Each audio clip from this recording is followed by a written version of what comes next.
Okay, it looks like we're live on YouTube on my end.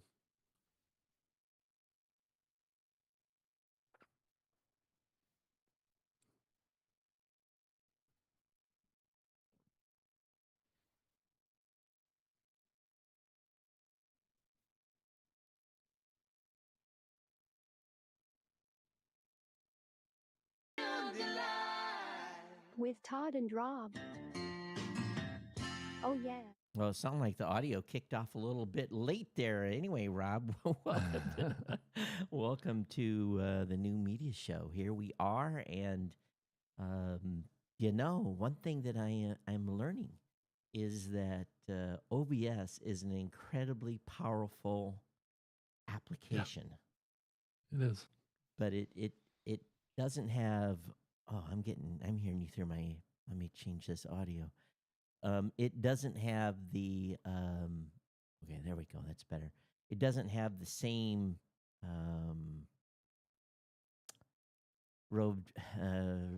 robustness in recording audio as my TriCaster, for sure, from an audio quality standpoint. So what I'm finding is what I record in the Rodecaster is a much better audio quality than what is recorded in Zoom. Yeah, on the audio side. I mean, right. in OBS. Yeah. So that to me was pretty surprising from that regard. Every once in a while, I get a little audio artifact, and they say it's all about levels, but I'm looking at these little meters here, and it's green, yellow, red, and we're well into the green. So who knows? But right. But is anyone out there? I have a tech support question for the audience. I've got an Elgato Facecam Pro, and at home it worked on my iMac, which still has USB connectors in the back of it. But here I cannot get the Facecam Pro to work either on a Mac Mini or on a MacBook Pro using a USB-C to, it's basically a converter. It refuses. It says, I do not see a USB 3 device.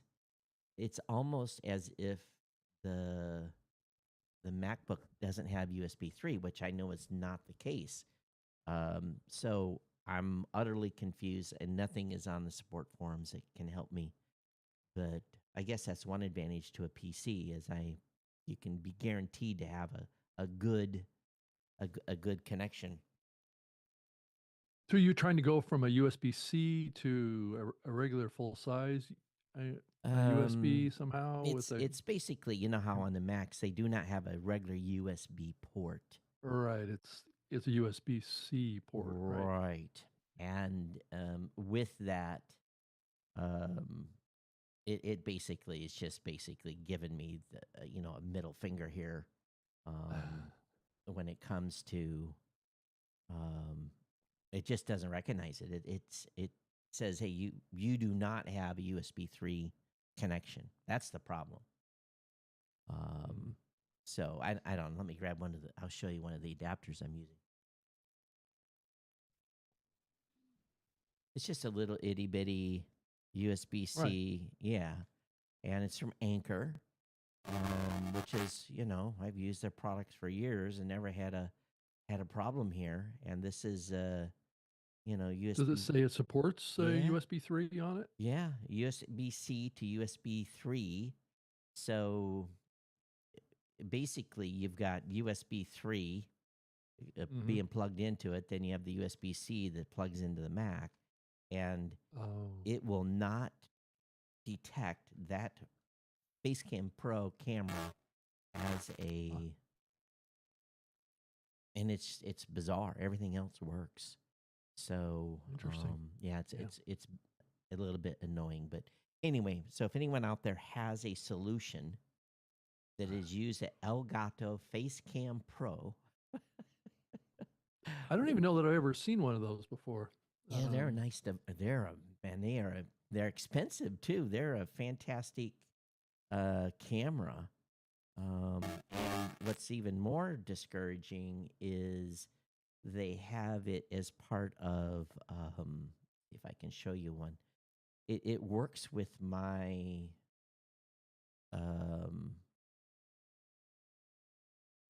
What do I want to say here? It works with my teleprompter. It's a $300 camera. It's not cheap. So, yeah, I just showed the screen. You can't see it, Rob, but I just showed the screen on my screen. Of what it looks like. But, yeah, it's purely USB 3, so I don't know. We'll see if anyone has any suggestions here. So, and another change today is I can view everyone that is participating today. I can see your comments live. So, a little bit. It's all going into the OBS software? No, I have a separate Or monitor something over here different? where I'm watching. I I'm see, a watching the separate YouTube monitor. stream, and I'm watching both on. Yeah. Anyway, so I'm watching the streams. So the stream chats, and who knows? Maybe maybe I can see the chats. Who knows? That's live and learn with OBS. And there's so many different plugins at this point. It's crazy. But you have to admit, the OBS software, that's actually free software. Oh, it's right? incredible. Incredible. And I think it's open source software is what it is. And it's very capable software, but it has a huge learning curve to it. Well, once I get the learning curve figured out and its nuances, this is a complete, absolutely complete TriCaster replacement. And I actually bought a Elgato foot switch. They've actually got this device you can put on the floor. And for I don't use it for this show because we're not switching too much, but I can actually step on this pedal and it will switch the view on me without having to use my hands. So it's just like kind of a drummer. You know, I got this button down. Yeah, right. I jam on it and the screen switches to the Chrome browser and then back. And, you know, instead I've got also the little Stream Deck and I'm able to switch back and forth with that too. So, yeah, I understand why people are using this software. It's very, very, very clear. But the only challenge that really remains too is because we're in Zoom, I'm using a what's called a screen capture to put our images up on the screen, but it will not route your audio through the Rodecaster into OBS. So your audio is being captured off the screen capture. So again, it's stuff I just don't understand. And I've been playing with the Rode for a couple hours today and could not get the routing. It would seem like that I would have one master recording with you coming in on the Rode, but it doesn't. It acts like it doesn't recognize the mix minus. So interesting. So you can't just hit record on the Rodecaster and capture it all, huh? Well, I can. That's what I'm doing. Oh, the master audio will be over there, which is the most important thing. So, Anyway, enough talking about me and the stuff we're trying to improve here on the show. But I'm pretty pleased so far with the quality of the capture and the stream and everything else. So, if any of you are OBS experts and want to spend an hour with Todd on a Zoom call, I would love. I'll pay for that too. If you're an OBS expert, I'll pay for your time. Just to give me an hour of your time, and we can. I'll pay you. Give me the schooling. So anyway, Rob, lots of stuff going on and by the way, I do have a green screen coming. So hopefully next week. You do. You won't see my cheesy background with my suitcase in the refrigerator in the background. So lots of stuff going on. A lot of news, a lot of fun news. Yeah, it's a very real background you have there, Todd. I have to say, it's it is. It's very, authentic. Well, you, what's in front of me, It's believe not it. contrived like mine is to some degree, but um, No, with the yours looks colors and nice. Yours is well, I mean, it looks nice, it's but it's pleasing. not. Yeah. Yeah, My background it's just sucks right not now. a natural kind of what most people have in No, their but home or it something looks like that, good. And right? this what I have looks cheesy right now. I don't know if the green screen will be any better, but Well, I guess it depends on if you were able to grab a picture of your old studio so oh, you could superimpose it that would behind be you. kind of cool, right? Yeah. Well, we'll come up with I'll put myself in Hawaii or something like that. So, Yeah, there you go. There you go. If you happen to capture, yeah, I've done that before where I've captured the picture of what my background looks like, yeah. and then I get a green screen and I've superimposed that on my green screen, and people can't tell that I'm not in my office. Yeah. So, one thing my So mom was complaining to me about, she says, "You look like you're looking down." So, what I've ordered is a little riser. So, I'll yeah, put it does kind of look like that, Todd. yeah, so I will bring the laptop up about 4 or 5 inches, and hopefully then, it won't look like because I'm looking down into the camera. Yeah, But if that other camera had worked, that's right there with my teleprompter that I'm using for recording videos for Blueberry, if that stupid camera had worked, I would be eye level. But it's just, you know, it's not yeah, and cooperating. it's hard to align your video camera with what you're trying to see on your screen Yeah, too. It's yeah, either going to be off to the side or it's going to be right in front of your yep, screen yep, or it's going to be on top of it or something like that and it pulls your eye. So I'm yep. always trying to consciously look at my camera Right. all the time Yep. while also but my big 35-inch screen that I have in front of me is such a big, attraction for the eye to Yeah. go right back down there again. The big difference in when I'm in Yeah, Michigan is there's a big screen TV behind the camera, and I'm looking right, at the big screen TV versus looking at the computer. Now I right. have to look at the computer once in a while to make some changes or Yeah, whatever.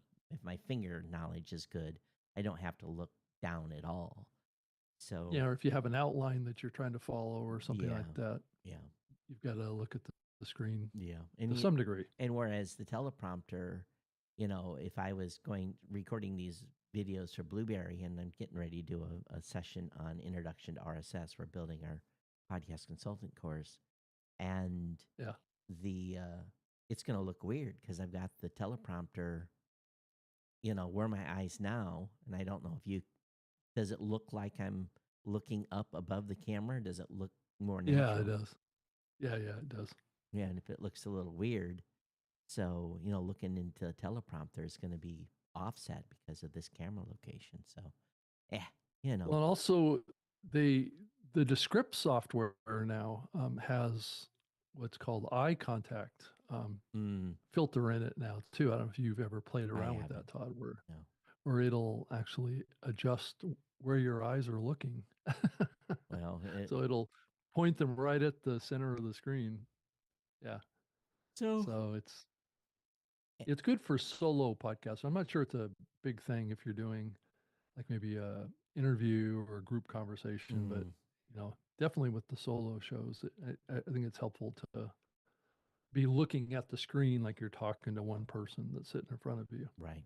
So But, yeah, it's for a little, I took a picture of this. Actually, I'm going to do a YouTube video on this setup. And I'm overall, it's come a long ways. What really was the best investment, and it was an expensive investment, was the ZBEC monitors, XEBEC.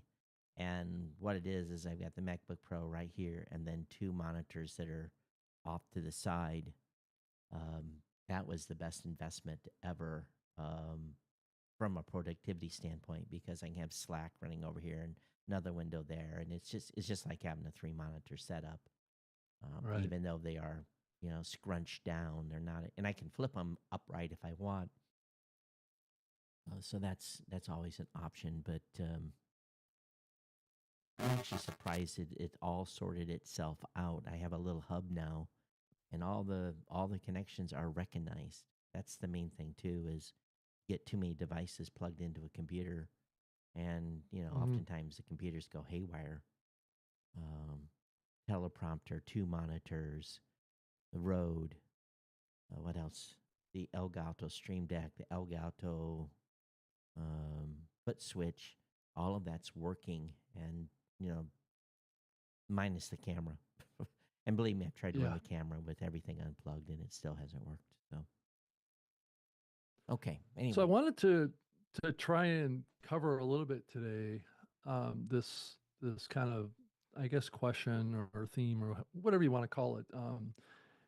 Is your podcast ready for the future? As kind of like an overarching theme today on the show. I know we didn't really dive into that at the beginning. I've kind of promoted that in my metadata that actually went out on the show. But just talking about kind of the confliction that's going on in the space, and then a few other things. And I know we've talked, about some of these topics many times before on the show. And I think, Todd, I think we've gotten this feedback from the community is that they're sick and tired of hearing about AI. They're sick and tired of hearing about video. They're sick and tired, and that really comes from a place where generally people are resistant to change, and also, don't necessarily trust what they're hearing, right? So there's a kind of a confliction going on in the space right now that people are either they're all pro audio or they're pro video or and so we have this kind of, it's like everything in the world today, everything is, split, right? So there's the yin and the yang, it's kind of the environment that we're in right now. So when people talk about, well, audio, then they're talking, that they want to prioritize audio only. And then there's other people out there like going, oh, I want to do video only. And the problem is coming in is when you start talking about this in a combined way. But really, before I get in that, and there's a lot of articles that I put in our outline for the show today to kind of talk about some of these issues. And so I don't want to duplicate too much of what we've talked about in the past, but did want to start off and say that there was a couple of interesting news headlines that came out in Pod News over the last few days. And one was about, and this one's a little bit funny as you think about it, and both of us have been content creators for a long time, is it everybody's nightmare that a podcast where everyone is talking over the top of each other is the most irritating thing. So you have a podcast with multiple, guests or multiple co-hosts, and they just banter back and forth over the top of each other. And as an audience member, that can be a little frustrating, right? And also it can be a little frustrating for the editor that has to edit that podcast because they can't separate the two voices because they're layered on top of each other. Well, I guess there's a new AI kind of company. I don't know if they're pure AI, but it's called AudioShake that has launched a new tool that will separate overlapping voices. Todd, what do you think about that? Is that really a problem? Well, I think for some podcasts it is. Yeah, I think people do have a tendency to step on each other in podcasts. Some people like to talk. Okay, so if they separate that, then what do? Are they stretching the audio? Yeah, are they? If they're separating, then you still have overlapping audio. Well, no, they take the different voices and they just pull them apart, and then they put them next to each other. Well, that would sound very, very strange, because what ends up happening is if you start talking and I stop. So there's going to be this, it would sound like as if you started talking right now while I was speaking. Right. How it to me, then that audio would seem really jacked, because it would be Todd saying this, and that. And then Rob, you would be this, and then you would pause because I was speaking and I would continue, because it usually is what happens is someone catches one another. So I don't know what do you do? Just cut that other audio out? I guess that's the assumption is that. Yeah, you just separate the two voices from each other and pull them apart, right? And or delete put it. them.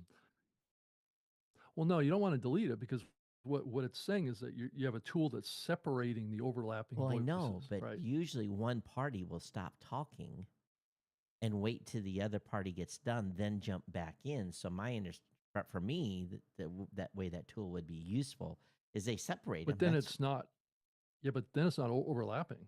So it's only going to be the Right. audio that's overlapping, right? Well, if they separate the audio that's overlapping, you delete the section of the person that stopped talking when they were over talking someone and get rid of that so that it's just that one person talking. I would assume that would be the editing strategy because I'm not going to split you in the audio editor and move you Well, further. that would actually cause potentially more problems. Right, doing because that, especially if you're doing video too.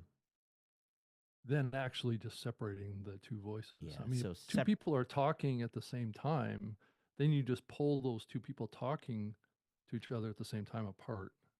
Yeah, and you kill one of the discussions and you continue. No, you don't. No, you're actually keeping both of them. Why? That's If what. you- Then what's the purpose of this tool? If you're going to keep both voices, I think it's to do exactly what we've said it is doing. but if you're Is going that to both keep, people get to say what they were trying to say.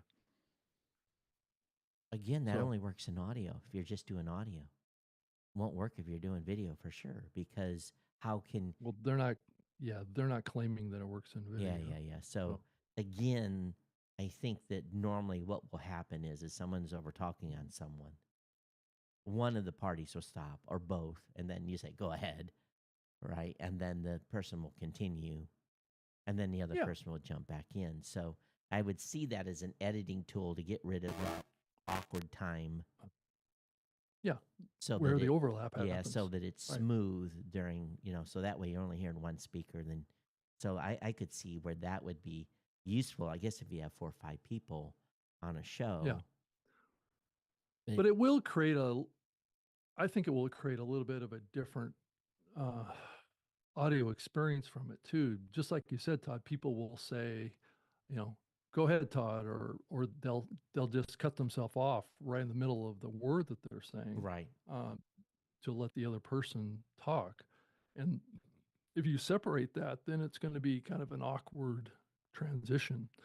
So I guess if the AI is good enough, like a descriptor or whatever that actually has audio cloning built into it, you could kind of fill in between, I suppose. But it's an interesting thing. It's a little bit of a gimmick, I think, to some degree. I think shows that have overlapping conversations, I'm not sure the audience is really all that upset about it.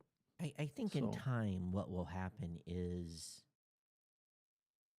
all these tools are going to become synonymous. Everyone's going to have these types of features. So we're going to see lots of these types of announcements. My concern would be is this would be a one-trick pony. I've never heard of them before. I'm sure they have more tools, but yeah, again, I think I guess it's been built into the Wondercraft platform. And I'm not even familiar guess- with Wondercraft. Have you seen that platform? I haven't seen it myself, but I've definitely heard about them before. So it must be a platform that does a lot of guests and co-host type of shows or something like that. For them to prioritize it. Right. It seems. And then Pocket Cast came out with an announcement that they're going to support an open web player for everyone. That feels like a little bit of an old school thing to some degree, right? But it's an interesting move on their part to go in there and make a web player type of a tool that works in a browser. Apple made that move a year ago or so.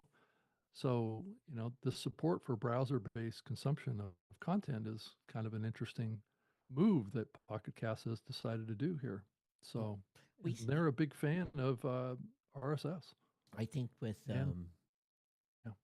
the ongoing, I guess it kind of leads to a thought I was running down on my other show recently. I'll talk about here in a minute.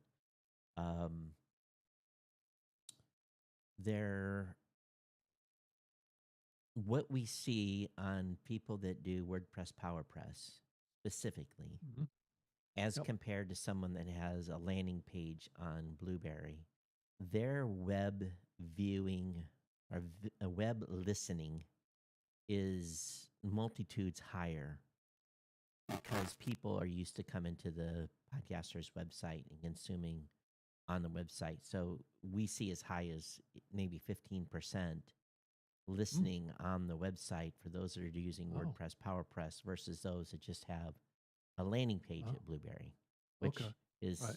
kind of, they're maybe not promoting that page.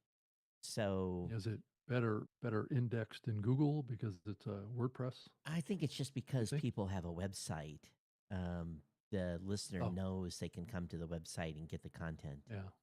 When I They've send got out, their own .com and stuff yeah, like that. when I send out my newsletter, I send a link to my website and I send a link to my audio file, which in essence, if they get that email and they click on the audio file, it'll just play in a browser Mhm. window.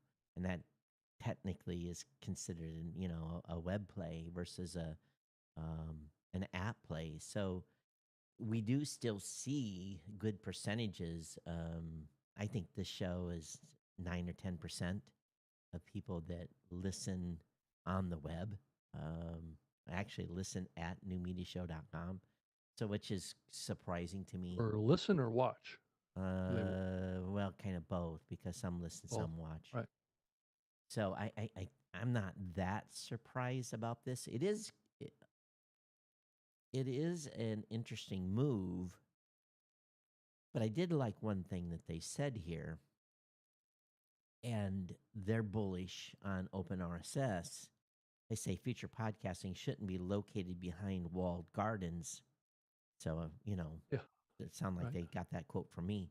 It says podcast belongs to the people, not corporations, adding that podcasting is it. And I say is one of them. I say is the last open Yeah. frontier, open corner of the internet. And we're here to keep it that way. So, um, I think more of this is needed Mhm. for people to understand that they're, you know, we don't care where they listen. That debate has sailed. But I like the rhetoric coming out of them for sure. Yeah. Yeah, I did notice, I went and played with the tool to some degree, and they do support video via RSS playback. Right. So, but it has the same challenge that Apple has, where you click play and you hear the audio, but down in that lower corner of the player on the browser, it starts playing the video, but it's in this little tiny, small little image that you then Hmm. have to click on again to make it go full screen. And that's the challenge that exists in Apple Podcasts Yeah, I too. wonder why they did that. They probably saw what Apple was doing and they just copied it. Would be because it looks exactly the same as what Apple's doing. Hmm. So, but they do have video in there, and it's you know, I mean, it's a decent sized platform. I mean, Pocket Cast is a Yeah. really large platform. It's just I'm not sure why they architected this to when you click to play what's obviously a video podcast, it just doesn't go to play the video. Why it has to prioritize the audio listening experience first. It's not like it's costing Pocket Cast to deliver that No, content. I'm the So one paying for it's going to, that. right. And it's not, it's, why would they not just click once and you see the video? I don't know why you have to click twice to see the video.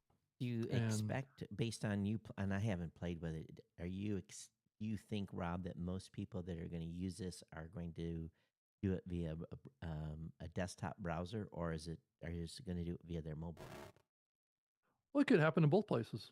I Yeah, mean, so what could happen on the mobile app, well, it doesn't make any sense because people are watching YouTube stuff all day on their mobile app. So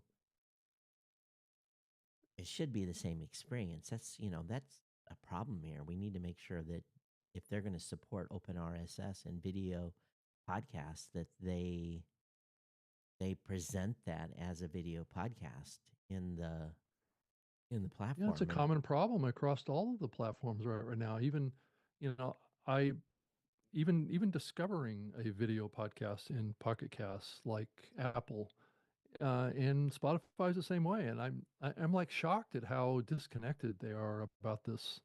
Um, the only way that you can find a video podcast in Pocket Casts or even in Apple Podcasts is that you have to type in the search box the word video. mhm, And the problem is that none of them are smart enough to know which of the podcasts in the directory are actually video podcasts. right, right. It's only searching on the metadata Yeah, of the title of the show. So if you that's don't right. have video in the title of your Yep. video podcast, it's not going to be found. Yeah, that's why It, I hate doing it, but I have parentheses audio, parentheses video.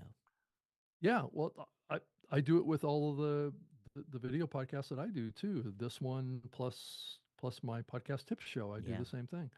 But it's just shocking to me how all these platforms are so backwards on this. It's not a hard thing to code to have a video experience, and I even saw it in Spotify. I was going to talk about it in here too, but these platforms, um, it's just I don't know what happened, Todd. I don't know. Is there any explanation you can come up with of how these platforms just got video just so wrong? I Yeah, think what it was video was big in the beginning, of the yeah, early years of podcasting. You had yeah, some great networks doing yeah. And it video, faded away, right? and then Yeah, and then not as many people did video, became completely audio centric. And yeah, now that video is on the uptick again, they're flat-footed. They've fallen behind. Um, yeah. and And they it's never yeah, removed the functionality, but they made it a not even a second class citizen, a third class citizen. It's just driven. yeah.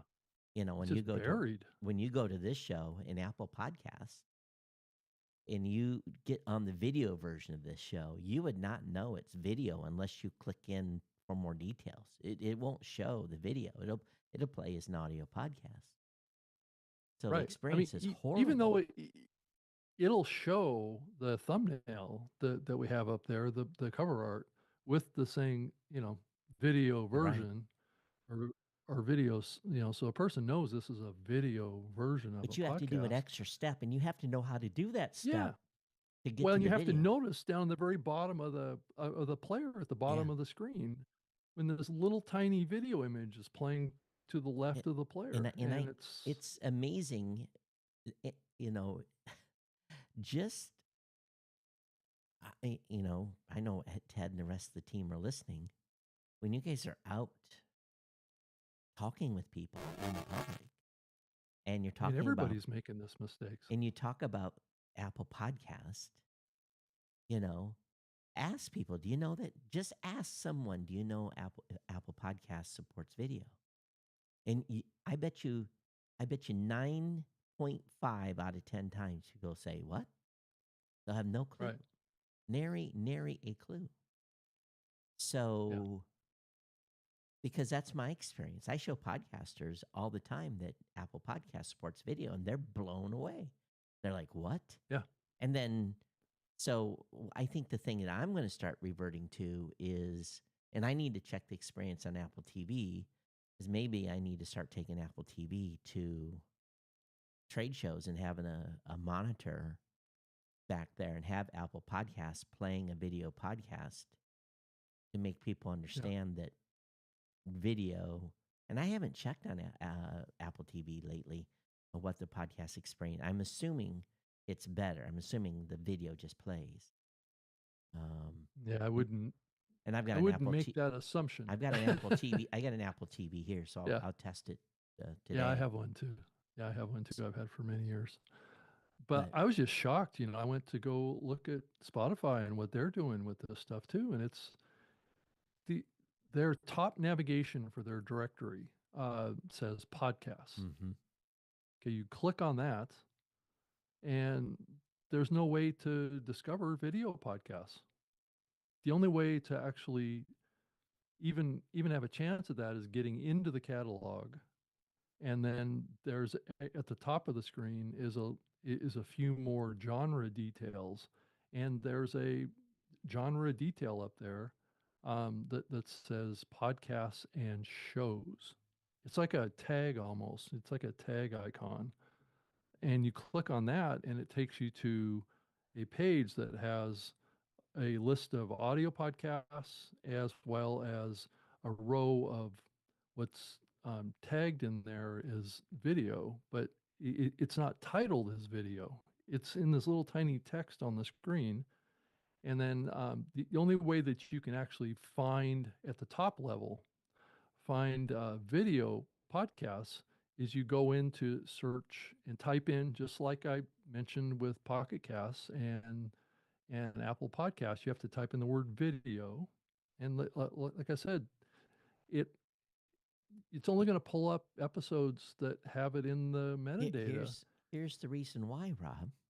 It's because they're trying to let's call video a square peg, It's just, and it's let's just call lazy programming. Is what no. it is. What it is they're an audio first platform trying to jam video into a platform that was not designed to do video. So it's in Well, no, it used to be. I mean, Apple Podcasts I had a understand. toggle between audio and video at the top, and they removed that. I agree. So it was a I agree. And but Spotify though, they're trying to, jam a square peg through a round hole and, completely bastardize the entire experience. Well, they are going to grow the consumption of this stuff.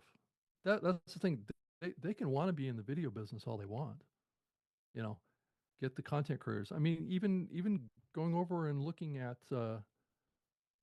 what Spotify's doing with Joe Rogan. Yeah. I search for the Joe Rogan podcast in Spotify. The only thing that comes up is the video show. Yep. So where's the audio side of that? There is none. Not to them. If you do video on Spotify, your audio is gone. Audio only. Well, no. Well, supposedly it converts that audio version into a one that's based on the video, right? The video takes priority. The video track basically is priority. The audio is no longer. It's no longer available. No. I mean, you can't just click on a audio version of the show. No. This is the problem. That's why people are losing money. Well, it's just I can't believe how bad they got this. It's so obvious what the right thing to do Rob, is. I was in a call with Spotify and expressed this exact concern, and this is the road they've sowed. So be it. Good. It's a bad experience on Spotify. Well, the problem is it's a bad experience everywhere. Yeah. Based on what I've seen, it's bad at Apple. It's bad at Pocket Casts. I can't think of this explains why YouTube is getting all the attention right now, is because they actually get video right. But their audio side is what's lacking on their side. Well, one thing that's irritating me about YouTube right at this moment is it keeps reverting my playlist on my personal channel to podcast. Now, I have two that are set as podcasts, this show and Geek News Central, but I have some other playlists that are not. And they want to tag it as a podcast. It shows up now in my playlist drop down as a podcast. I have to go in and I have to, it's hard to find. I know where to find it now in the playlist to revert to make sure that the telltale sign is when you go into a playlist and it's trying to ask you for an image for the playlist, you know that they've tagged it as a podcast. And basically, I revert it, and you can't select. There's no way you can't change what you want seen in the playlist is showing up first. They pick the rotation on your pod. That's another thing that's irritating. They present not your newest episode, but they present what they feel is the best episode for someone to consume in your playlist on your channel. So it's it's even that aspect. I don't have control of what is shown on my site as the newest video um, from YouTube. So uh, again, I probably should disconnect everything because I don't feed it via an RSS feed anymore. But it's automatic. Matter of fact, it's not tied to an RSS feed. It just has labeled those playlists as podcasts on their own. Oh, I see. So from that perspective, they're trying to force, like the podcast awards. It's a playlist for podcast awards. That single video was Right. flagged a podcast. So I guess if they see the word podcast or anything like that in the term, they just assume it's a podcast and flip the switch. Yeah, Todd, I'm going to pull up a screen share of the Spotify experience Yeah. just so I can Go ahead. share it here. Let me go ahead and pull that up here. So you might be able to see it here. I'm not sure what you're able to see or not. I'm not seeing your full screen. There we go. Better. Okay, is it there? Yeah. Okay, so this is a video podcast version of my podcast tip show. It's in Pocket Casts. And so at the very bottom of the screen down here is their player. The This is player. a common Sticky. characteristic Yep. that's in Apple Podcasts too. Mm-hmm. And even in their mobile app operates like this. And so right down here at the bottom, I don't know if you can see my cursor down here. That's the video right there. That's so dumb. And so you click on the play button here, and it starts playing down here. Right. And then you have and then to you force have to it. Click here. Yep. To get the full version. Right. Right.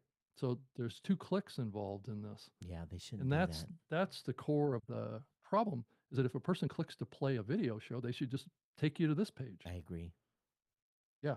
So it's giving people too many steps that they have to step through without a real solid clue that the content's playing. And this is a common problem across all of the platforms. And I don't know, maybe they just don't care about video, Todd. But based on the rhetoric that we're hearing out of Spotify, they care a lot about this, and this is the same kind of garbage that's going on at Spotify. Again, too. The rhetoric we're hearing out of this is they probably have a better monetization. Well, according to the podcast, they lost money, but yeah, they want to compete with YouTube, so they're in for a penny, they're in for a pound. They have to, regardless of the results, they have to tout the party line here and say that video is wonderful. Yeah, and here I can pull up what the Spotify experience is too, as a contrast, and I can navigate around in there, and you can kind of see what I'm trying to say there too. Here, let me pull that up really quick. Okay, here's Spotify, and okay, it'll load here in a second. Yeah, I've got it. This is this is their all screen for their directory, right? So this is showing music, it's showing podcasts, audiobooks. So you click on podcasts, and this is the default page that it lands to. Just shows album art. It just these gigantic tiles. Right. That makes you scroll. Of big shows, right? Yeah. And there's no interface here that says go watch a video or go watch an audio. Are they prioritizing those that are video though? So if you scroll back up here, I see a couple of them that I know are video. Yeah, but it's not obvious that they're video. Yeah, so click on the Sean Ryan show. What happens when you click on his show? Because I know he does video. Well, this is audio only because Oh, really? I've actually clicked on that. So he has a huge YouTube presence. So he's not. I know he does. He's not doing. No, he's not doing any video. Oh. So, you look at this, and then you go in here and you do a search for Joe Rogan. Yeah, it just comes up immediately. You got 3 words in. It's right there. Yeah. and it says it's a podcast, Yeah, right? yeah. So you click on that, it it goes in here, and it's the video podcast. So go ahead and click play on that. So it starts It off does the as same thing. It starts playing down here, where I don't see a down here at the I bottom don't of see the a screen. video at all. Yeah, you have to click on this. What? Yeah. Oh, that's see. I don't ever go in Spotify. How do you even see Yeah. the So video?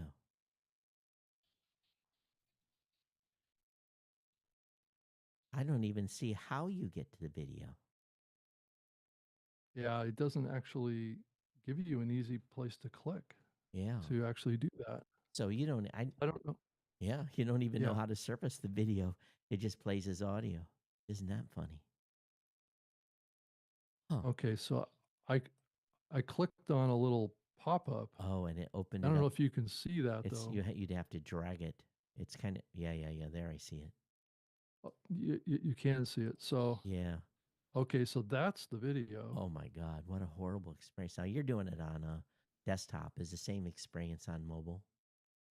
I'm not sure. Yeah, I'd have to check that out. But this this is not a good interface Well, for again, them to they're an get people into the content. here's the funny thing. I mean, We have to look at it on a mobile device and see what it's how the experience is different. But yeah, they built this platform to be audio first, and yeah. they have jammed video in here as a secondary opportunity, and they're talking about it, and their UI UX is not caught up.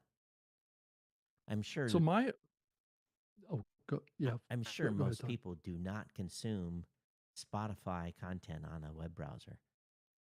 I do because I don't have the Spotify Right. app loaded on my phone. Well, but they should have a consistent user experience, Right. and that's the other issue. If that is the fact, then they Well, should have a what you need to a do, Rob, prioritization. is you know, look at Spotify in your phone and see if you see the same experience. Because Yeah, maybe they've optimized for now Pocket Cast. They admittedly went web, but I haven't yeah. looked at Pocket Cast in a little bit on how it supports video. We did Mike gave me an updated list. I wish I had it.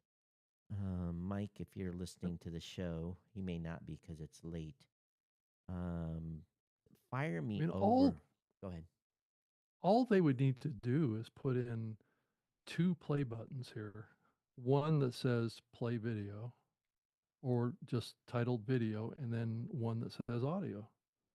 And and give your users a choice Yeah, of what they want. And then if they click play video, it takes over the screen, yeah, plays the video. Or it at least pops up a player onto the screen like what this one does. It just pops up this player, and the user can expand this, or they can watch it at this size. Give the option to the user, but hmm, have that trigger an actual on-screen video experience. It's really not that hard here, guys. Um, if they want to grow this, I mean, YouTube would never make this mistake. no, And I do watch Joe Rogan's podcast occasionally on my Roku TV in the Spotify app on my Roku, and it does a good job over there. I'll go to the Joe Rogan page just like this, and it will pop up full screen. So I think they know how to do it, but maybe there's just some bias because it's in a browser, like you were saying, is that people are defaulting more to audio. But are they creating that yeah, I'm not type of sure. I'm gonna result? I'm gonna Oh, look at see if I can find this doc video podcast supported in apps because I know Mike did this for me. Of course, I'm not gonna be able to find the doc here on the fly, but we actually maybe it's in. Let me go to roadmap. I definitely don't want to share this screen because it's my secret roadmap Let's see if Mike pasted it into the roadmap.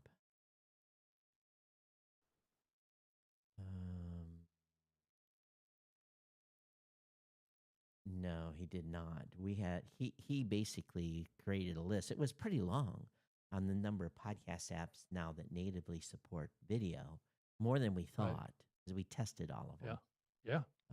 I'll try to get that list for another show, because we went through and basically looked at 40 apps or something to Yeah. do this test. But yeah, well, who knows what they talk this big talk, but then they're not presenting it well. But it does lead into what you've got in your show notes about, can your podcast survive if it's audio only? And we know that's a resounding yes. But I did not read this article from Rachel. What was her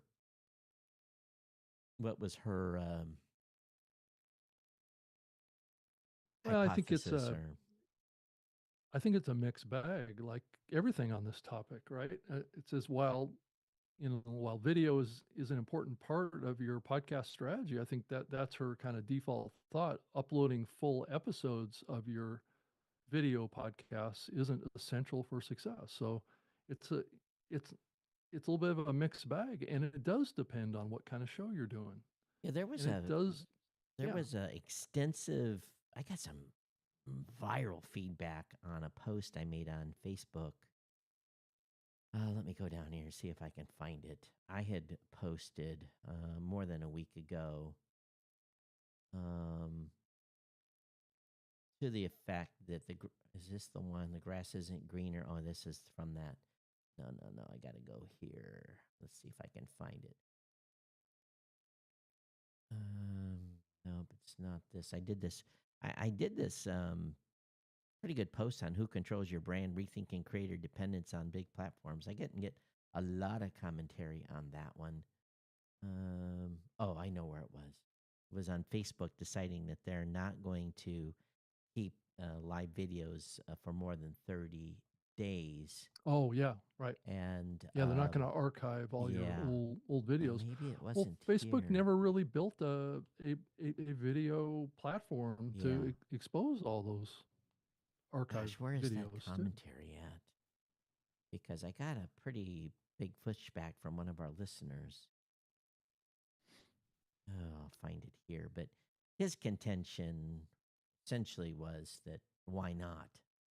Why not do video? And I'm just like, again, there's a lot of considerations I think that was his contention. I apologize. I'm going to try to find his comment here. Well, if you're burying the content in your user experience and not giving people good access to it, and it's not searchable and it's not delivering results back for the platform, then yeah, you're more likely to kill something. I mean, a lot of these I saw this happen when I was working at Microsoft, where, a lot of the things that they kill off because they just built them bad. Mm-hmm. And it's like, you're just, it's kind of like having, an injured bird or something like that. Your solution is not to heal the animal or the bird. It's to just finish them off. Yeah, it looks like it looks like where is this? This is what drives me crazy too. Is on Facebook they suppress. There's 7 comments here, but I can only see one of them. How come I can't see? It's the most relevant ones is what they want to show. Yeah. Right. Okay. Show all comments. All right. Where are they?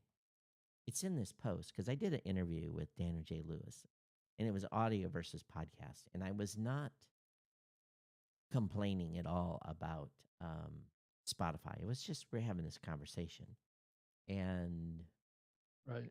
I don't know. Maybe the author removed the comment. I just don't see the thread anymore. Oh, that's horrible because it made a good point. It was one of our listeners that listened to us on a regular basis. I don't know why I can't see the comment. Naughty you, Facebook. Naughty. Yeah, I didn't hide any posts. So, well, again, it made a good segue there, but we blew it because for some reason I can't see. Why would Facebook? Oh, view more comments. Oh, it's only still shows. Oh, what a bunch of pot lickers. Well, Yeah. Anyway, Facebook, I'll say, is a little bit of a disaster zone, when it comes to video, and it's the same thing with Instagram. yeah. It's a disaster as well. I mean, they tried to foray into live video, and they just made it a cumbersome mess. I stream live via StreamYard, and I have the option to go live on Instagram, but the problem is that the configurations to make it happen is just a huge distraction from actually doing the content. Yeah. You have to Yeah. start the stream, and you have to go into Instagram, and you have to turn on the stream, and you have to make sure it's working. And, it's like, really, I mean, all the other platforms, you just hit live and it goes live, and you can start doing your show and not get caught up in all this, Minutia. turning it on and stuff. Right. It's like, come on, guys. It's not that hard. Yeah. For me, it's the hard part now is figuring out OBS. Yeah. Right. Right. Well, it's just too many choices in that software. It's kind of like trying to learn like Audition Yeah. or all of the Adobe suites of products. Or there's huge learning curves in those things. So there was one. So You made reference to it in today's show prep notes, which Rob yes, is actually doing now, talking about this audio versus video 2025 fiercest fight. And I just laugh at this. That's a total clickbait to begin with. But it is. It is. Yeah. I guess I can say I'm going to agree to disagree with his article. His contention was that it's easier to do video than it does audio, which is not true. Absolutely not true. He says you can do a video podcast, and then obviously if you do a video podcast, it's easy to have an audio podcast. But to Yeah. have an audio podcast, to do a video podcast, there's plenty of tools that automate that now. Headliner automates it. We automate it. It's just a one-click deal. It's not that complicated if you're not a video Right. first creator. So I don't know what platforms he's using, and I understand, if you want to be a video first person, that's fine. You can still have an audio podcast, and we played Yeah. into that with our VidToPod Yeah. tool. Yeah. But we also have Pod to Vid, so that we have the reverse of that. Yeah. It's going to take time one way or the other. You're going to pay the piper one place or the other. But again, one thing that I would say is, like we were showing the screen for Spotify here a few minutes ago, the listeners of this show were Good clueless. to see that. Right. Yeah, they're going on our visual description. So is that enough to annoy someone? Say, I can't see what the hell you're talking about. So, Yeah. It can. Right. I agree with you, Todd. So this is a challenge for anyone doing video first, is if you're going to be showing stuff off, you have to remember how not to disenfranchise the audio audience that you want. It's not an issue when you're just doing audio only, because you have to do theater of the mind and remember that people are listening first. Just like this show, they're 70 to 80% listen first versus watch. So, and we have What's different here, I mean, what's different here is that if you're a video first creator or podcaster, you're not going to be as concerned about the audio experience. No, I you mean, won't. that's what I found was interesting about this particular article was it's such an indication of how confused the market is about what's going on, and how complicated this is. It's easier or it's simpler to get started. There's less complications. I don't have to worry about lights and fancy cameras and trying to look good on camera with fancy backgrounds and things like that. That you don't have to worry about. You can put your microphone in your clothes closet and record your Yeah. episodes and move on with your day. But that's what's complicated. And you start looking at articles like this, and you're like, this is getting really complicated, right? People are starting to think that they have to, create a podcast studio in their home that has multi-camera shoots. This whole thing of making your video experience seem like you're comfortable sitting in your big chair in your living Hmm. room, and you've got comfortable furniture and Right. that homey aesthetic behind you, and that's kind of the atmosphere that you're seeing in a lot of the video podcasts right now, especially ones that are being seen as video podcasts, right? That are also making their shows available as audio as well. And so there's this elevation of expectations around what you need to do this, what the expectations of the market are, which I do believe many of the things that they talk about here are actually true. It just depends on what you want to do as a creator, you Right. know, and thinking about this and this anticipated trends of 2025, which has been with us for a long time, and that's the professional setups, right? The people are increasingly preferring to use small lavalier microphones, small handhelds that they can hold up to their, you're seeing it in TikTok videos and stuff like that going on a lot too.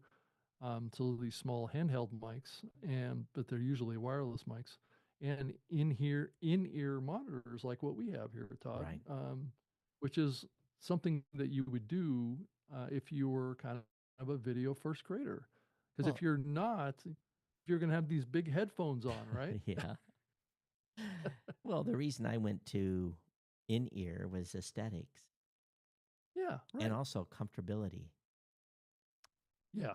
No, I agree with you. Those big headphones can irritate your ear too. Yeah. You know. When it, when you sat with those for 40 hours at CES, my ears would be raw, from Yeah, sore. Oh, I've had it happen to me too. Actually, you know what when I was on the radio, how I use those headphones is I would have one of the headphones on my yeah, ear and off the other ear. one would be Yeah. off my ear, Yeah, you can tell radio guys they do that a lot.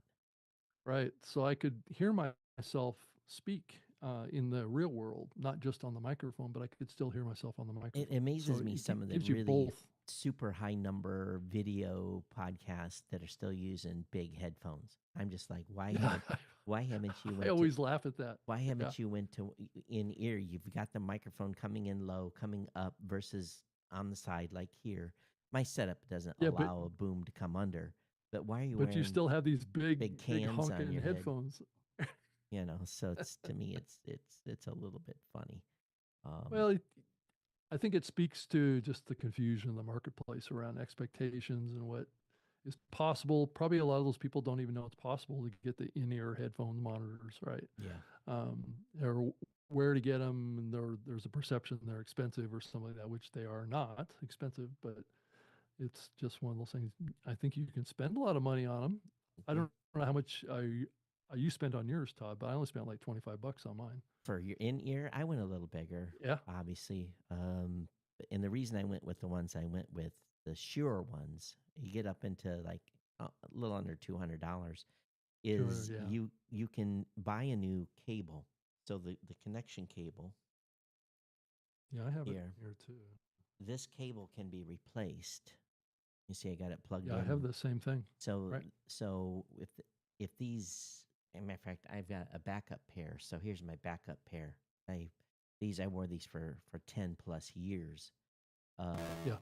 these and you can see they're green from sweat or whatever's gross. But on here they've got for those of you that are listening, I can i- this section Unhook them can come unhooked is replaceable. and I can replace Is that replaceable. cable and also the buds. So I can, matter of fact, these are probably uh, due Yeah. for a change. But again, this is my backup in case, you know, I lose the other ones. Of course, they're not going to go very far here in this apartment. But it's just force a habit. I'm like, I have an extra pair ready to go just in case something goes sideways. So I again, I think for me, the reason I went with the little more expensive ones is I've had these now for 5, 6, 7 years. Yeah.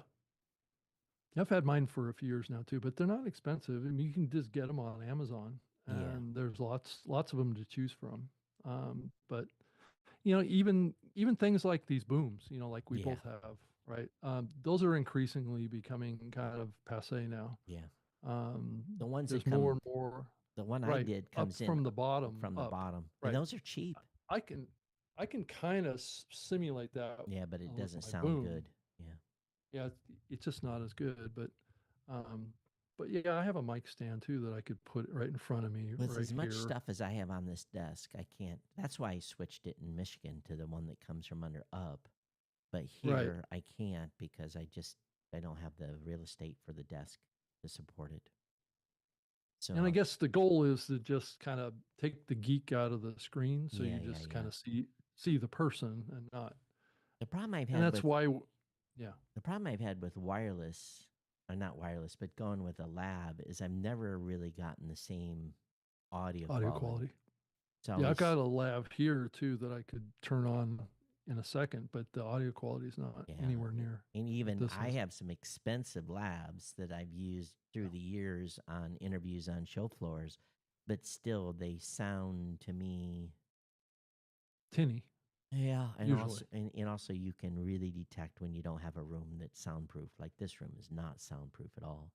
Well, You know, because all those lavaliers are condensers. yeah, So that's the only reason that they're going to work to pick up the audio is they have to be sensitive.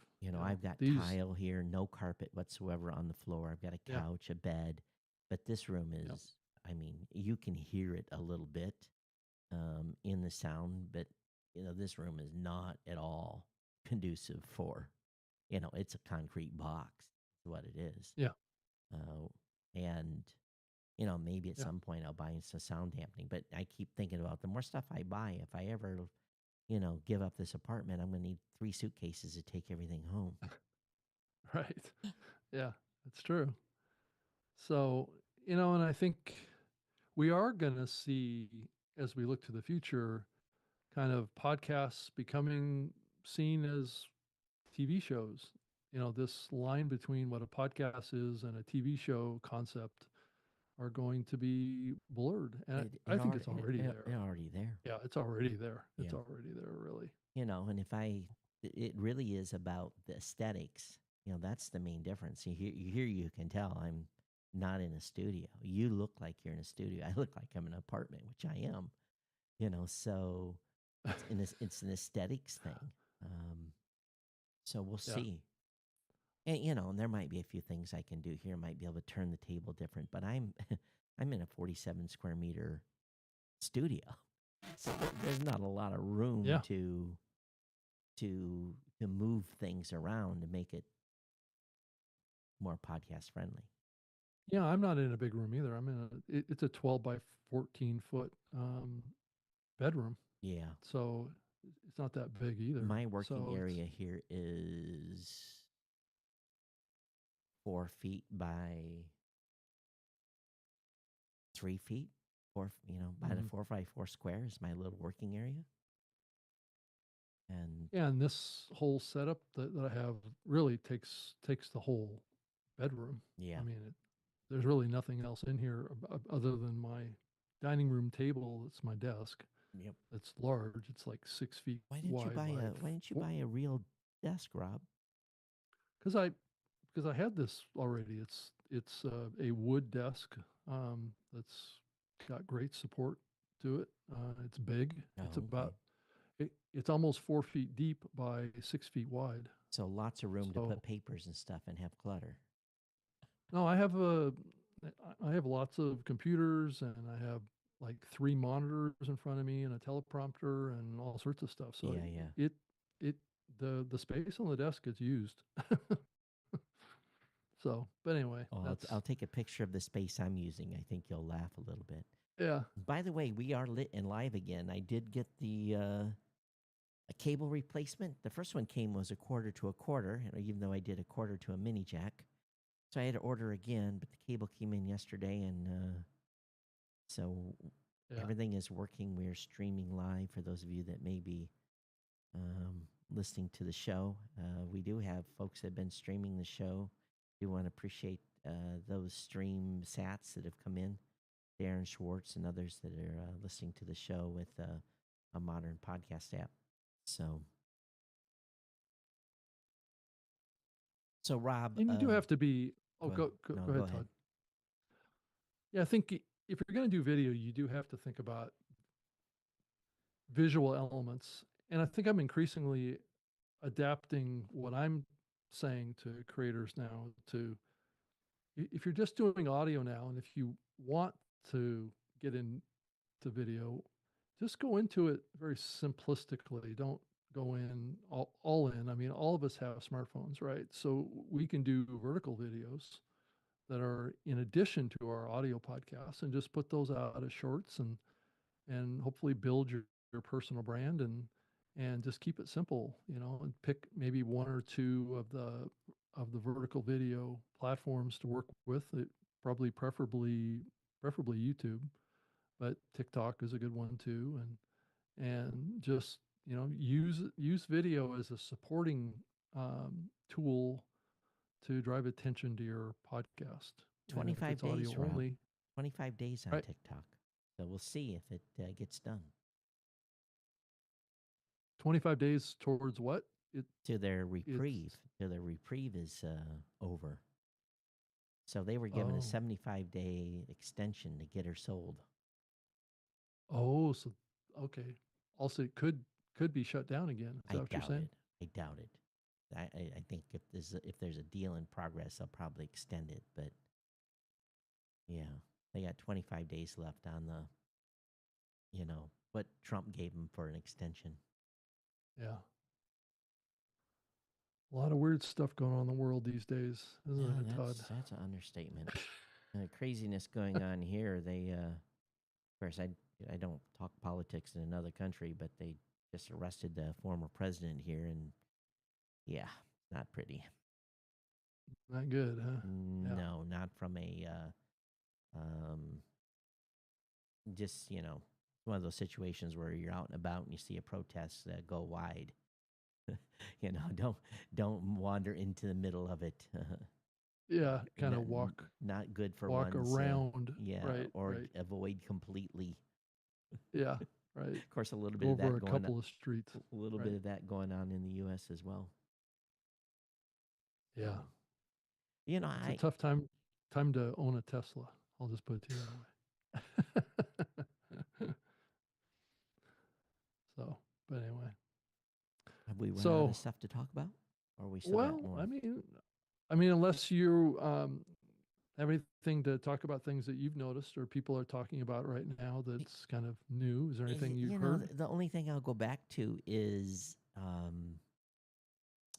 we're doing deep analysis now every week. How many tickets we've looked at, what are the top 3 to 5 issues people are having on the platform, and we're tagging support tickets now, whether it was PowerPress or was Dashboard or Premium Podcasting or the Pi or whatever it may have been. And so far, the number of folks that are asking questions specifically about video is almost nil. So, the number of people that are coming to us asking about video is not even really on my top 20 radar at this point, even though we're going to adopt some things here soon and have a better plan for those that want to do video, but it just doesn't come up in the discussion. So I'm sure what has happened is that those that have decided to do video, they're just going straight to YouTube, which is fine. And those, I would tend to agree with that, Yeah. Todd. I mean, just look at the overall numbers of how many people have YouTube channels now. Yeah. Well, the numbers have always been extraordinarily high, but again, the number of successful YouTube podcast channels still are, very, very small numbers. And, there's a couple hundred. Whereas in the podcasting space, it is what it is. Those that are super successful are going to do it. Those that, again, it's about the content in the end. Yeah. You can have a great audio podcast um, by itself, standalone, and you can have a great video podcast standalone. It's hard to do both very, very well. So I think Yeah. that in the end, If you do, you typically need to have a team behind you to help you. right. Right. And in the end, I think those that are going to do audio are going to do audio, and we're going to be there to serve those folks that's their that's their kick, and do it the best way we can, and it'll all sort itself out. Again, those are going to go over and do stuff on, like I say, it's that Red Roof Inn commercial. We'll leave the light on for you.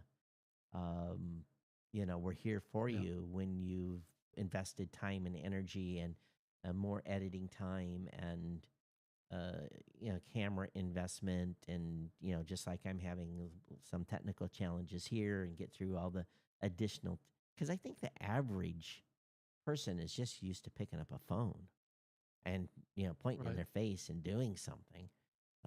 I don't think the average person that is um, serious about creating content have thought about all the pieces that go into everything that you and I have really worked on for 15 plus years, Hmm. in doing this as an integrated part of this show. And again, we know from experience that still the majority of people that listen to this show listen. A section of people watch. The same thing with my tech show. A segment of people listen and a segment people watch. That's great. Um, we don't Yeah. care how they get the content, as long as they get it. Um,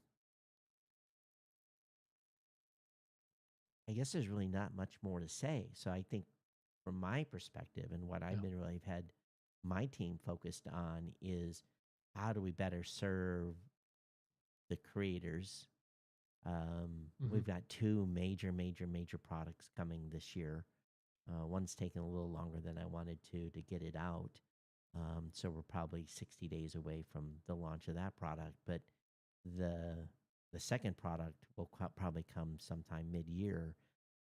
Is really focused on serving content creators that are audio podcasters primarily, and giving them the Yeah. ability to be discovered and build a great show. And someone asked, there was a conversation in Mastodon. James Cridlin made a comment about CPMs and programmatic. Yeah, you can go over and do programmatic with Todd, and you get like $2 CPM. Well, no, it's not $2 CPM. Programmatic and Right. podcasting right now is typically about 5 to 14. It'll Yeah. dip a little bit below 5, but we basically have told our partner, hey, we don't really want any inventory below 5. Um, I'm sure there's Yeah. other inventory out there, but we want to make sure Yeah. that, It's not really fair to anybody to only right. pay 5. So, considering that, quote unquote, supposedly YouTube is getting, much, much higher CPMs than audio, which blows me away. I'm sure it's, They are. again, show specific, but again, the way they measure is a completely different animal. It's not an A/B comparison in any way. I had a friend Right. who, his audiobook through a broker ended up um, on YouTube, on a monetized YouTube platform. They had Mhm. over 6,000 views of that audiobook. I guess listens, I guess is a better way to say it. And he earned 37 cents. So, It depends on the category, or the genre. yeah, I'm sure. Um, the CPMs vary quite a bit between different genres of content on YouTube. And and I think the thing So that probably podcasters have missed out on is influencer deals, where in other words you're getting an anchor power supply, or you're getting whatever, affiliate type of yeah, whatever. deals too. Well, and it's a paid endorsement. You get a set amount of money for doing the spot. It's like a flat read to promote a product, and I think that model that's on YouTube is not completely moved into podcasting. We're still dealing with more traditional reads. We're not talking about, Anchor reaching out to me because, I'm a big, I talk about that Anchor connector, $1.25 Right. or whatever I paid for. Not a big sale item, but I use other Anchor products and services that I could promote, and they promote huge. They're all over, Yeah. Yeah. all over YouTube. Yeah. Yeah, Todd, I also saw that podcasting has really come back in a big way the last couple of years at South by Southwest Oh yeah, that's down because in Austin. that's Right. largely because of Tom and his team. It sounds profitable. Well, I mean, it was happening. I mean, going way back in the early years of podcasting, back in the 2008, 9, 10 timeframe, I was Yeah, putting on panels yeah. at South by Southwest about podcasting, and then they went through a dry spell where they didn't have any Well, sessions I about think Sounds podcasting. Profitable sponsored. I think they pay South by Southwest for that track. Yeah, Yeah. yeah. Well, but they did have uh, activities around podcasting before Sounds Profitable even existed. It's just it wasn't as big as it used to be back in the early years of podcasting. But they And do have because an RSS feed, I see. Is that an yeah, actual so podcast they're 2.0? I mean, is it how to look at this feed? Go ahead. they're yeah, it's actually hosted on I think on oh what's the platform? I can't remember the name of the platform right now. But but yeah, you can get in there and listen to some of the business power of political podcast sessions, and there's other ones in there that they put on. There's been quite a few, and a lot of people are going to South by Southwest um, again around podcasting. So, but it's a very expensive event to go to. So Oh yeah. it's Oh, not that's interesting. They're yeah, hosting on Omni, but Omni. yeah, That's what I was going to say. here's the thing. Okay, so we Omni has got their little logo on their player, advertising Omni, and okay, we don't do that. We don't promote Blueberry on our player. Surprising that they're Yeah, still doing that. Omni's own really is really owned by Triton Digital. Yeah, That is thus owned by iHeart. That's the but connection this there. isn't really an RSS feed, is it? That you shared with Oh, me in the show notes. oh, that link. No, but in the post in Pod News, there Oh, was a link oh, to there is a link to the RSS feed. the actual RSS feed. I don't know if that RSS feed. I mean, it's literally the RSS feed. Um, it's not like a link to Apple Yeah, yeah, yeah. So you can or manually any kind subscribe of to it. right. Which I don't even know if people can do that anymore. Can they? Yeah, you I can. haven't even Oh yeah, looked in a while. we have a. Can you add your own Oh yeah, RSS feed yeah. to Spotify still? I don't know about Spotify. I know you can do it on Apple Podcasts. Don't think you can do it on Spotify. Don't think you can manually Yeah. add an RSS feed. I mean, that's a throwback to the earlier years of podcasting, and that's what listeners had to do. Is they would cut and paste the RSS feed and paste it into their favorite Well, podcast for listening those that app. are using our premium podcasting feature, we've actually done some tests recently with people that have never added an RSS feed to Apple Podcasts or apps that will support a password supported, basically a premium feed that requires a username password. Oh yeah, right. And Right. 60 seconds is what people are taking to add. And we've been timing it. We've been actually watching them. We give them instructions, have an instruction page on how to do it. And 60 seconds Yeah. is typically the amount of time it takes them to add a premium feed to an app that supports it. And we've been pretty thrilled. It just, people are used to adding, when they pay for something, they're willing to go the extra step to add the content to a device and so that they can consume it. So, Yeah. they've done a purposeful action. They paid, $25, whatever it is, for an audiobook, or again, I don't know the pricing. The pricing varies, but they have no issue whatsoever. And this is something we keep hearing too, and it's probably worthy a whole topic on its own, is how screwed book publishers are being with audiobooks. It's Oh, in every platform they go to, they get just, the pie gets cut so many times. It's got us looking at our premium offering and making a determination how we're going to potentially make it more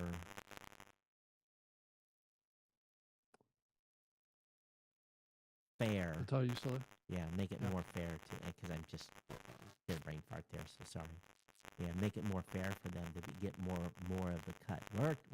Basically we're doing 15%, and but there's a monthly fee to have the premium, so we're thinking, let's drop the monthly fee and just do the 15%, and that way there's really no cost to entry for them to do a premium with us. Yeah. So, Hey, Todd, I just went to the Apple Podcasts web player to compare their experience with playing video, and I can pull it up on the screen here so you can see. This is our video feed here, and if I go and I click, our let me art hasn't pull it up. updated yet. Yeah, can you see it now? Yeah, I can see it. Okay. So if I go to the most recent episode right here, Yeah. and I click on that, it actually goes full screen right away. Beautiful. So that's the experience that all these other platforms need to do. Right. I wish it did that. So I wish it did that in Apple Podcasts. In the Apple Podcast app, right? Yeah. Not just in their web player. The web experience is better.